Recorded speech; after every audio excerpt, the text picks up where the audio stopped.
Assalomu alaykum vatandoshlar. Xudo xolasa bugun mana metro Kotelnikidan birinchi avtobusimiz O'zbekistonga yo'lga chiqyapti. Moskva O'zbekiston yo'nalish bo'yicha yuradigan mana davlat tomonidan qo'yilgan avtobusimiz mana. Aka, assalomu alaykum.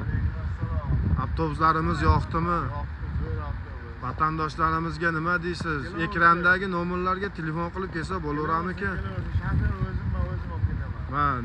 Mana akamiz shofyor, ismingiz nima aka? Rustam aka. Bismillahirrohmanirrohim. Mana ichki holatlarni ham ko'rsatib o'tamiz mana. Yuk xonalari vatandoshlar. Bizda yukka pul olinmaydi. Qancha yuk bo'lsa bemalol olib kelaverasizlar vatandoshlar. Mana ichki holatlari. Bismillahirrohmanirrohim. Mana bemalol ko'rishingiz mumkin mana vatandoshlar. Bugungi metro Kotelnikidan chiqib ketayotgan avtobusimiz vatandoshlar. Bu avtobusimizda ichkilarida video kameralari bor vatandoshlar. 24 soat ishlab turadi.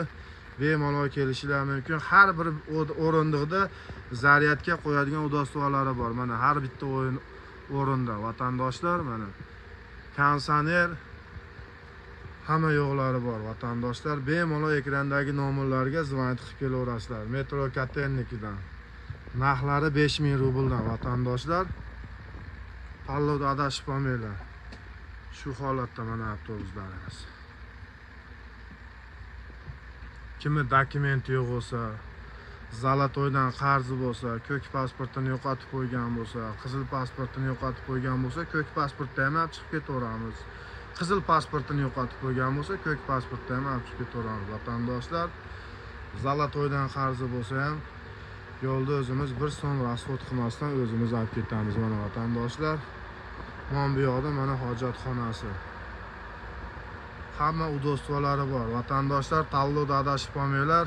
Sizlarning xizmatingizda davlatdan tomonidan qo'yilgan avtobuslarimiz shu bo'ladi mana. Ustrans Lans avtobusimiz vatandoshlar.